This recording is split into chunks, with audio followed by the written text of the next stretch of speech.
Olá pessoal, sejam todos bem-vindos, um grande abraço. Meu nome é Alexandre Xavier de Camargo e vamos iniciar o estudo do livro Diálogo com as Sombras, né?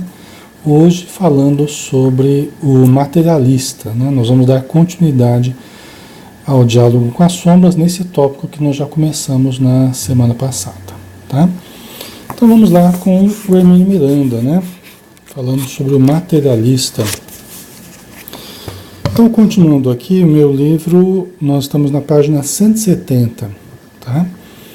Em que ele diz assim, né? Porque aqui ele estava falando assim, que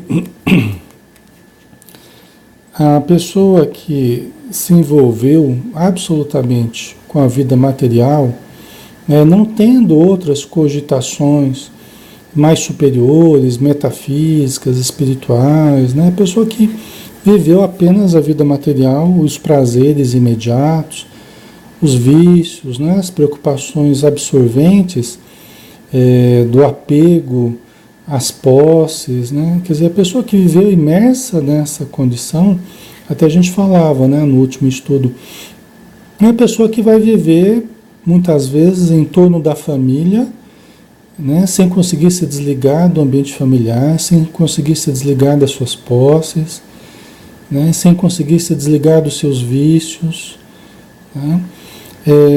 Alguns acabam sendo vampirizados na vida espiritual logo após desencarnar, nós falamos sobre isso.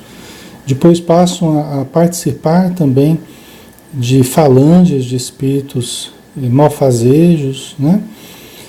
Principalmente se o materialista que nós estamos falando aqui é uma pessoa de uma índole mais primitiva, mais atrasada, né?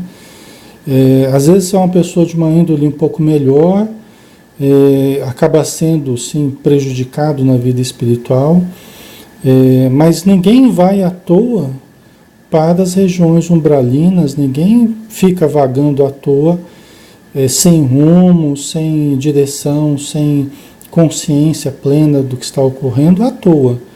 É falta de preparo, é falta de investimento no conhecimento espiritual, falta de uma busca, de uma vivência superior. Então, de um jeito ou de outro, tem a pessoa uma índole mais primitiva ou não, acabam indo para situações negativas, né, por não terem cultivado algo superior, né? Então, isso não há injustiça na vida, né?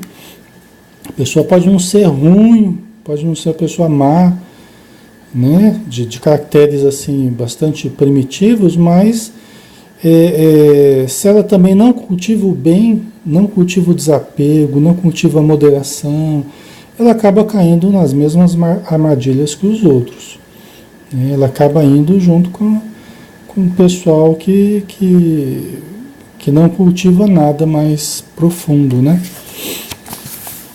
Então, e acaba muitas vezes se envolvendo com o mal verdadeiro, né? Porque quando a gente apaga a nossa luz, a gente pode cair em qualquer buraco, né? Então, a pessoa pode não ser ruim, uma pessoa má, né? Mas ela acaba se envolvendo com muita coisa que não precisava, né? A simples permanência nas regiões umbralinas, a simples dificuldade em ser ajudada, porque ela não abre espaço mental para isso, não abre espaço emocional, faculta que ela acabe recebendo convites outros de organizações voltadas para o mal e tal. E olha que vai ver, a pessoa está se envolvendo com nesse caminho, né? Muitos jovens que lidam com a vida assim, de uma forma meio tresloucada, né? Pega sua moto e vai, né? E usa droga e apronta, não sei o quê. Muitos jovens acabam desencarnando nessa situação e acabam ficando no plano espiritual, dando continuidade à sua irreverência, dando continuidade, né, à sua malícia, né? E agora, na vida espiritual, muitas vezes acabam se envolvendo com coisas, né, com grupos realmente malfazejos, né? Então vamos lá, vamos continuar aqui, né? Em outros, o choque desperta para uma condição que eles não poderiam jamais admitir sem o impacto da desencarnação. Quer dizer, o choque que o espírito tem, né, ao desencarnar, um choque com uma realidade que ele jamais poderia admitir se ele não passasse por ela. Né? Tem tantas pessoas que passam a vida inteira negando os aspectos espirituais, negando a importância de ser bom, a importância de fazer o bem. A pessoa acha que são tolices, né? Acha que são bobagens, que é só coisa que avô e avó falam, o pai e mãe falam, né? Que não tem nada a ver, que tal. Né? E quando desencarnam, aí o choque, a pessoa se depara com a realidade realmente do que deveria ter feito, não fez, do que deveria ter se ocupado e não se ocupou, né? Do que deveria ter buscado e não buscou. Né? Então aí você encontra uma porção de faltas, né? De ausências, né? Ausência de preparação para a morte. Né? Então tem muitos espíritos, muitas pessoas que só mesmo a morte, só mesmo esse impacto doloroso com a realidade espiritual fará mudar, fará repensar. E outros, nem esse impacto não fará repensar. Nem mesmo o impacto de estar numa outra realidade, uma realidade para a qual não se preparou, tal, nem esse impacto com essa realidade não vai fazer mudar. Que vai se envolver com coisas negativas, vai ficar na viciação, né? Embora as tentativas dos espíritos amigos de auxiliar, muitos permanecerão nessa condição até que surja a oportunidade de uma reencarnação compulsória, e se consiga pelo menos fazer o espírito adormecer, né, usando a hipnose benéfica e induzindo para uma situação de reencarnação compulsória que vai sair dessa situação no plano espiritual. Muitos acontecerá isso. Né? Outros, quem sabe nós possamos ajudar nas reuniões mediúnicas. Quem sabe justamente com a vibração do grupo, do médium, a doutrinação, o ambiente da reunião mediúnica, a assistência dos espíritos amigos, consiga reverter, consiga fazer ver o benefício da adesão a um programa de melhoria. O que ele pode ganhar em termos de benefícios. Né? Nós somos muito movidos, e isso é uma coisa que o doutrinador não pode perder de vista, nós somos muito movidos pelo que a gente vê de benefício. Né? Tanto aqui na Terra quanto no plano espiritual, nós continuamos preocupados muito com o que nós vamos ganhar com isso. Então, é algo para a gente compreender dentro da doutrinação, no contexto da doutrinação, como trabalhar com essa questão. Por quê? Porque a nossa conversa com esses espíritos deve girar também em torno dos ganhos que ele terá numa mudança, uma mudança de perspectiva. Né? O que ele vai ganhar com isso? Nós temos que ser capazes de demonstrar o que este espírito irá ganhar, mudando de atitude, mudando de pensamento, mudando de sentimento. Né? Nós não podemos entrar naquela perspectiva que a gente tem falado, aquela perspectiva, você não pode fazer isso, meu irmão, você não pode fazer aquilo, aquela perspectiva censora, né? Castradora do desejo do espírito. Nós temos que fazer com que ele perceba que os benefícios que ele pode ganhar aceitando a nossa proposta seja maior, seja mais atraente do que os benefícios, entre aspas, os ganhos, entre aspas, que ele está tendo, continuando no caminho que ele está. Né? Isso não é tarefa muito fácil, mas é necessário. É necessário que a gente saiba vender uma ideia, né, que a gente saiba argumentar, que a gente saiba demonstrar para aquele espírito o que ele pode ganhar, né, seguindo Jesus, o que ele pode ganhar aceitando o nosso convite, permanecendo conosco na casa espírita, trabalhando conosco, né? O que ele pode ganhar dentro dessa perspectiva, tá? Então, esse é um desafio para o doutrinador, né? Para todo o grupo, né? Em especial para o doutrinador. Ok? Quando incorporados aos médiuns, embora confusos a princípio, acabam por reconhecer que continuam vivos depois da morte, pois estão pensando e falando, vendo e sentindo, através de um corpo que evidentemente não é o seu, né?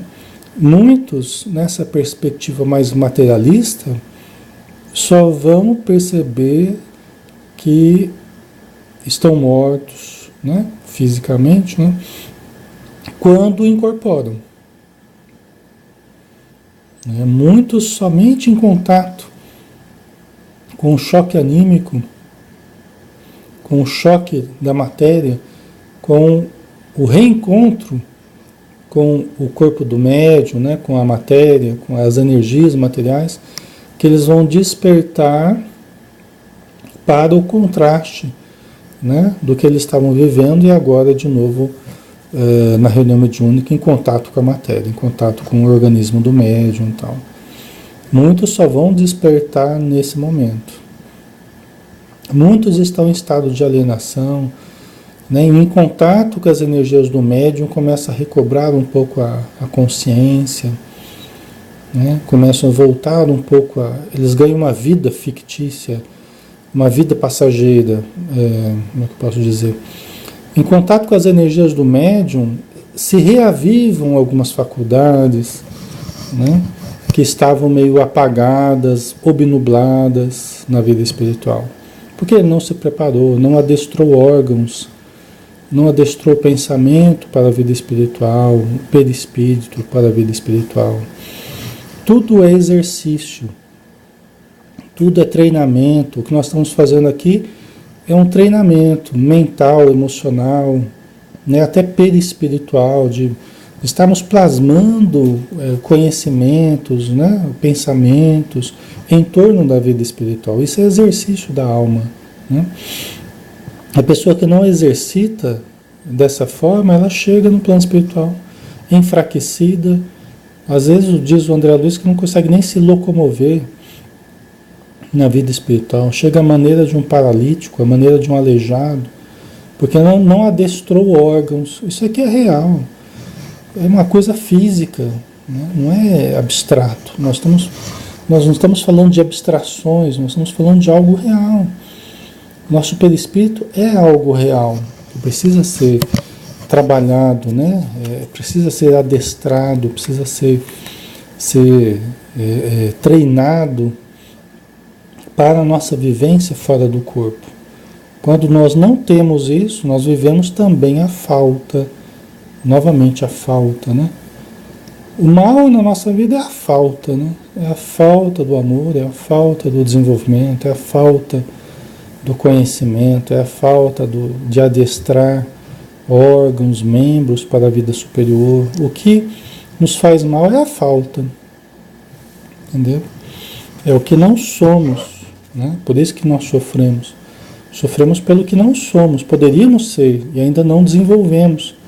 Por isso que a preguiça é o maior problema, né? E o materialista aqui é sempre alguém que busca o menor esforço, né? Só que tem um preço, você só buscar o menor esforço, né? Tudo tem um custo na vida, né? Então nós temos que demonstrar que é melhor para ele, que ele vai ganhar mais, né? Até porque muitos trabalham na perspectiva do ganho. O que eu vou ganhar com isso, né? Consegue só raciocinar em termos de ganhos, né? Então você tem que demonstrar que os ganhos serão melhores buscando o bem do que ficando numa vida sem rumo, né? Lembram-se Lembram-se das doenças que tiveram, mas se recusam a admitir que morreram, porque isto implicaria reconhecer que o materialismo que professavam é inteiramente falso. Muitos se recusam, né? Muitos se recusam a aceitar, né? Que não estão mais no mundo dos vivos, materialmente, que suas crenças eram falsas, né?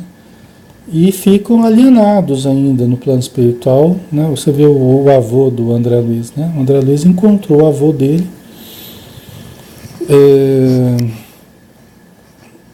movimentando lama, achando que estava movimentando ouro, né? Porque ele centrou a vida dele no ouro, né? E continua na vida espiritual movimentando lama. O André Luiz encontrou ele no umbral, entre outros que foram muito apegados ao dinheiro, né? Ainda alienados, fixados no seu pensamento de ganho, na sua ambição, né? Ainda você vê como é que a gente vai se alienando, né?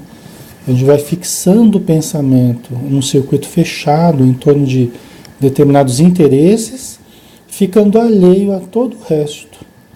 Então aquele interesse central, aquele tema central na nossa vida, ele ganha uma primazia tamanha que a gente vai se alienando das outras áreas. E a gente não precisa nem desencarnar para viver isso aí, aqui na Terra, né? Aqui na Terra, muitas vezes a gente elege um tema central para a nossa vida e fica fascinado, encantado e hipnotizado em torno daquele tema.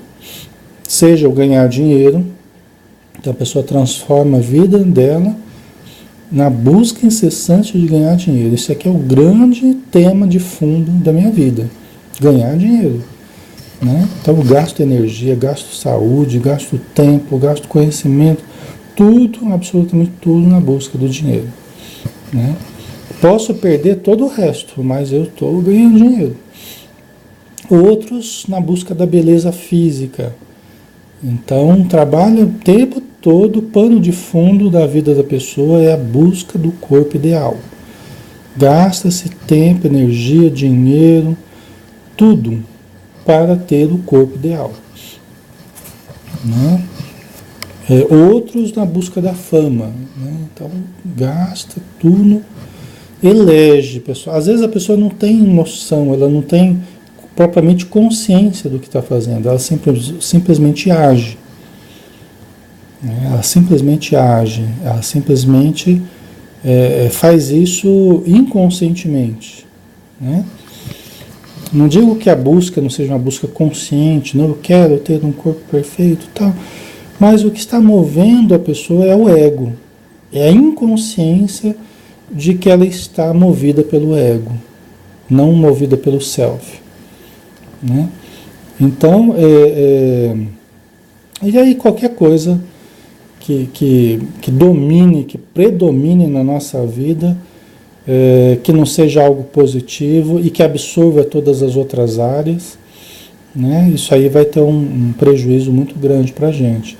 Por exemplo, quando a gente elege como pano de fundo da nossa existência sermos pessoas melhores, é um pano de fundo interessante, é um referencial interessante.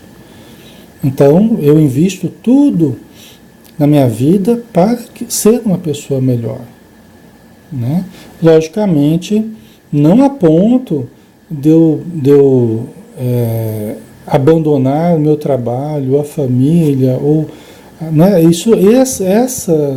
Essa situação de eu querer ser uma pessoa melhor não pode me fazer, né, me alienar das outras áreas da minha vida, né, de todas as áreas da minha vida.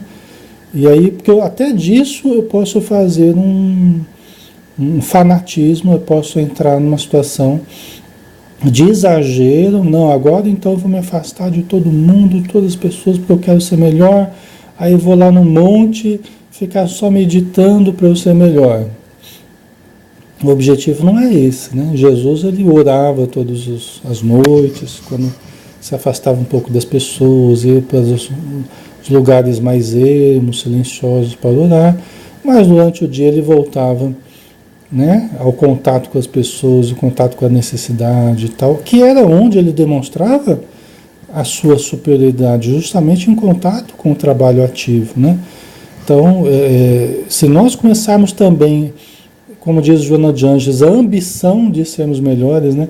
A gente começa a ficar ambicioso, né? Que é um novo tipo de ambição que o Espírita criou, né? Que é a ambição pela virtude, né? Quer dizer, eu faço tudo pela virtude. É quando a gente usa a virtude para se mostrar para os outros, né? Ou seja, está faltando aí humildade. Então eu quero ser bom para mostrar para os outros quão bom eu sou, né? Aí já é um outro problema também. Então o materialista é alguém que centrou todo o seu interesse, né? Todo o seu interesse na busca da vivência material dele, né? Do prazer e tal, nas suas várias ramificações, vamos dizer assim, né? E muitas vezes ele demora a reconhecer que a falência de suas crenças. As nossas crenças, elas são permeadas de conteúdo emocional. Mudar um pensamento não é só mudar um pensamento racionalmente, é mudar a emoção que está ligada àquele pensamento, né? Então, mudar conceitos promove uma mudança emocional significativa, né? Por quê? Porque em torno daqueles conceitos eu me construo emocionalmente. Às vezes, se muda um conceito, você, né, se você trabalha um conceito diferente com a pessoa, às vezes você tira o chão da pessoa, emocionalmente falando, né, porque é uma mudança para a qual ela não estava preparada emocionalmente para lidar, né? Então, nós temos que fazer isso com cuidado, né? Reunião mediúnica, a psicoterapia com os espíritos é uma terapia que nós temos que tomar cuidado, né? Nós temos que tomar cuidado também, usar os recursos somente quando indicado, né? Muitos não poderão saber que desencarnaram, né? Agora, alguns materialistas, principalmente essa classe, né, de materialistas, né, em muitos casos precisarão saber. Às vezes a pessoa está preocupada com a família, preocupada com os negócios, não sei o que e tal, né? E está brava porque estão fazendo tudo errado e a pessoa nem percebeu que desencarnou. É um materialista, não quer abandonar o osso, não quer deixar, né? Está percebendo que algumas coisas estão diferentes, mas a pessoa não chega a ter consciência exatamente do que está ocorrendo, né? E esse é um caso que geralmente eu mostro que a pessoa desencarnou, né? Então eu pergunto, você lembra o que aconteceu com o senhor algum tempo atrás? O que aconteceu? Não aconteceu nada, eu não lembro de nada. Procura lembrar, meu irmão. Veja nessa tela que está na sua frente, observe. Veja o que aconteceu algum tempo atrás. Está tudo gravado na sua memória, observe. Porque muitas vezes ele morreu e nem percebeu que morreu, não lembra, né, da ocorrência da morte, né? E aí ele começa a ver, eu estou vendo aqui que eu estou andando de cavalo na minha fazenda, não sei o quê, né? Aí falei, então, o que aconteceu? O senhor estava andando de cavalo e tal, e depois, o que aconteceu? Parece que eu caí do cavalo. O senhor caiu? O senhor machucou? Parece que eu estou ali parado no chão, não sei o quê. E aí eu vou levando, não vou chegar e falar, tá vendo, o senhor morreu. Não, eu vou levando, né? Falei, então, e o que aconteceu? Chegou alguém para ajudar? Chegaram algumas pessoas aqui, parece que estão gritando. E o que elas estão falando para o senhor? O que elas estão falando ali perto do senhor? Parece que eles estão falando que eu morri, né? Parece que eles estão falando que eu morri, que não tem mais jeito, que não sei o que, estão chorando. O senhor lembrava disso? Não, eu não lembrava nada disso, né? Então, e o que o senhor acha que aconteceu? Né? Às vezes ele até já está se vendo fora do corpo, né? Às vezes ele vê até que ele se desprendeu, né? Fala, engraçado, parece que eu estou vendo sair uma outra, né? Parece que eu estou saindo do meu corpo, não sei o quê. Aí varia, né, pessoal? Conforme o caso, conforme a experiência que ele tenha de relembrar, aí varia bastante, né? Então, ele acaba se conscientizando, né? O que o senhor acha que aconteceu? Parece que eu morri, né? Então, aí a gente tem que trabalhar essa questão, mas o senhor está vendo que a morte não existe, na verdade o senhor morreu, sim, fisicamente. Mas o senhor continua pensando, o senhor continua falando, porque ele vai se questionar, mas como é que eu estou aqui falando? Como é que eu estou aqui sentindo, assim, como se eu estivesse vivo e eu vi lá que eu morri, né? Então, às vezes a gente tem que andar um pouco mais até, né? Ele acaba vendo o velório, acaba vendo o enterro, depende do que ele necessita. Os espíritos amigos que vão dosar a experiência dele conforme a necessidade dele, né? Quanto mais duro é a pessoa, quanto mais dura é a pessoa, intransigente e tal, mais precisa ver a situação completa para se convencer, né? Agora, se é uma pessoa mais flexível e tal, logo já percebe, né? Já aceita a nova realidade e tal. Aí a pessoa pergunta, e agora? O que vai acontecer? E agora? Agora o senhor vai ficar aqui com a gente, nós estamos no hospital que atende pessoas que acabaram de morrer, o senhor está sob proteção dessa casa e tal, né? Nós vamos ajudar o senhor nessa readaptação à nova vida.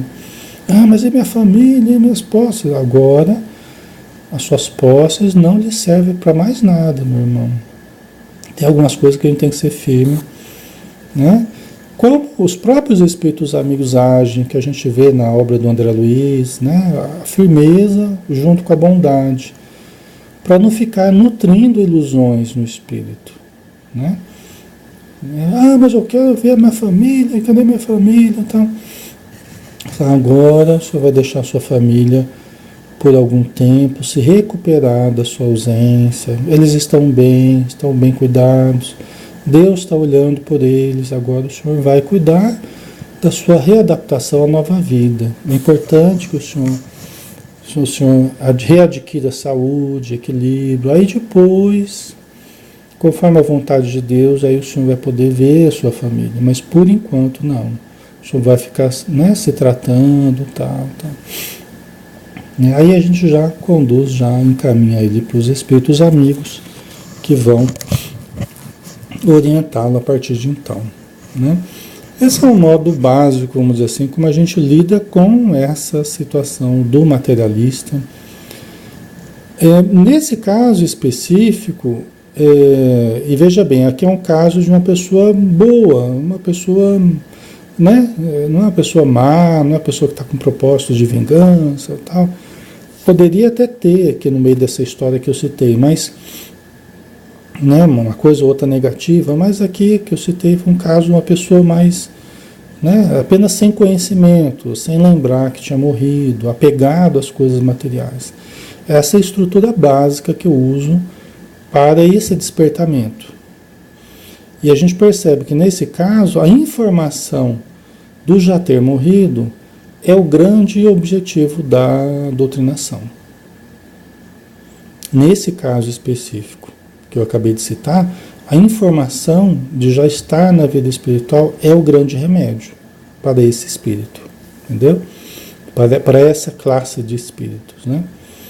Então, porque senão ele vai continuar nas ilusões dele, em torno da família, em torno dos negócios, e tem que fazer e acontecer, e tem que mandar e tal, e acaba gerando uma grande confusão na família, né? Acaba fazendo pessoas adoecerem, e ele fica preso ali naquele contexto. Então, ele despertar para a realidade espiritual, nesse caso, é o grande remédio, né? Ele pode até voltar para a família numa crise alucinatória, numa crise de saudade, numa crise de angústia, ele pode até voltar no ambiente familiar. Isso não impede que ele volte, né? Os espíritos amigos vão usar de alguns recursos, ele vai ficar dormindo um tempo, né? Vai ser tratado, depende da situação específica do espírito, né? da estrutura que ele tenha, dos recursos que ele possua dentro dele, né? Mas ele pode até voltar para o ambiente familiar, a gente pode até ter que conversar de novo com ele, ele aceitar de novo sair do ambiente familiar, voltar ao tratamento. Pode acontecer, e acontece eventualmente esse tipo de situação. Tá? Então é preciso conduzi-los com tato e paciência. A súbita e inoportuna revelação da nova condição em que se encontram poderá colocá-los em lamentável estado de choque emocional. Por isso que não é para qualquer espírito que nós vamos dizer, né?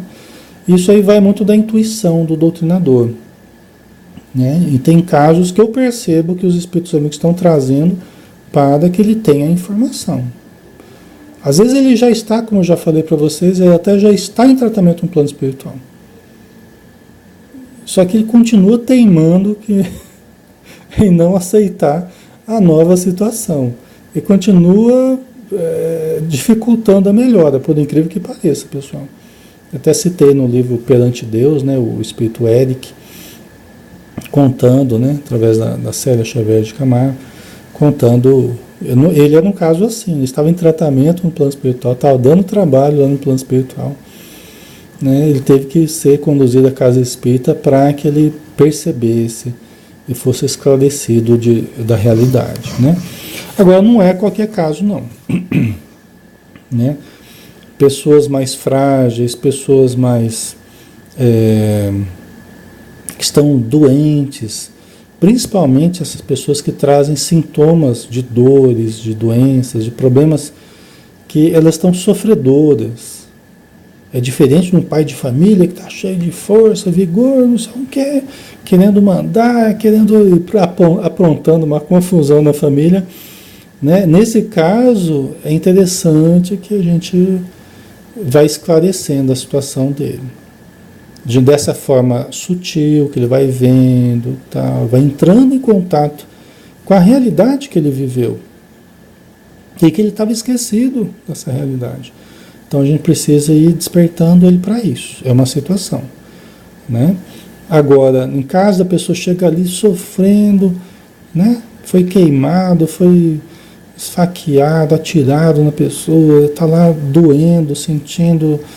Não adianta você falar, meu irmão, você já morreu, né? Aí não adianta. Aí é uma coisa que vai impor uma cota de impacto emocional numa situação que a pessoa já está toda sofredora, né? Então, nesse caso, a gente costuma encaminhar primeiro para o alívio, né? Primeira coisa, aliviar. Então é uma questão de prioridade. Tem casos que a prioridade é uma, tem outros casos que a prioridade é outra. Então, no caso de sofrimento físico, sofrimento mesmo moral, né, mas que a pessoa está demonstrando sofrimento acerbo, você tem que primeiro aliviar esse sofrimento. Né? Uma crise depressiva, crise existencial, não sei o quê. Você tem que primeiro dar uma perspectiva melhor para a pessoa. Não, meu irmão, isso vai passar, viu? Tudo passa, você vai ficar bem. Às vezes, a pessoa está sofrendo imensamente com medo de morrer. Entendeu? Às vezes a pessoa está sofrendo imensamente o pavor da morte.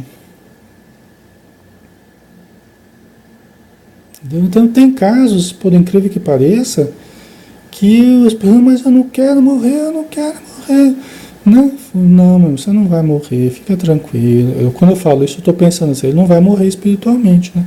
Ninguém vai morrer, a vida é eterna, né?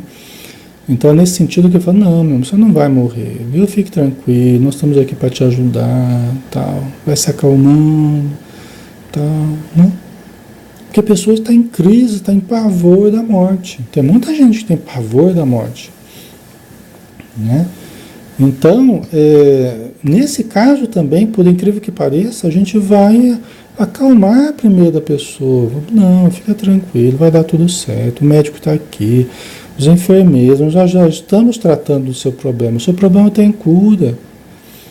Ah, mas falaram que não tem cura. Não, tem sim, você vai melhorar, você vai ficar bem, tá? entendeu? Então ela vai ser levada por um conjunto de trabalhadores do ambiente médico, né, espiritual, vai ser internada como se fosse uma pessoa comum, uma pessoa no hospital comum, vai fazer o tratamento, vai melhorar, e aí ela vai começar a despertar para a realidade que já está na vida espiritual.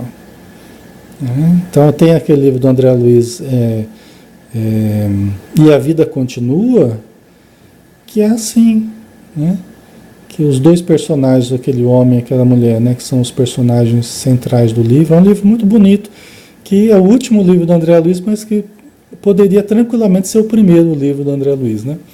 Porque é uma leitura muito leve, muito gostosa, sem grandes sobressaltos, uma história muito agradável, assim, né? Um livro muito gostoso de se ler, né? E a Vida Continua. E é um livro que esses dois personagens, né, que desencarnam juntos, praticamente na mesma época, os dois estavam doentes, né? Eles acordam no plano espiritual e não sabem que morreram. E eles estão lá fazendo hidroterapia junto com outros espíritos lá, né?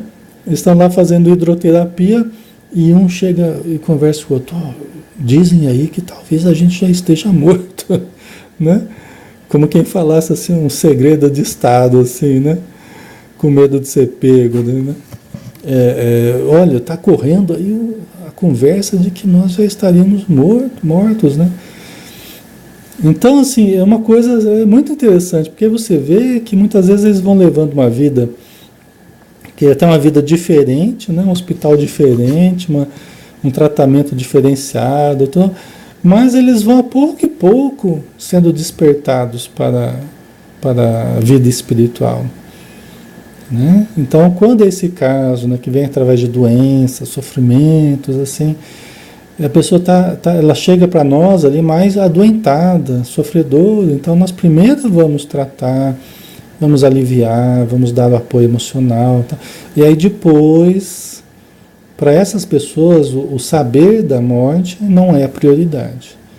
Né? O ficar melhor é a prioridade. Depois elas vão ser despertadas para a informação de que já estão na vida espiritual. Né?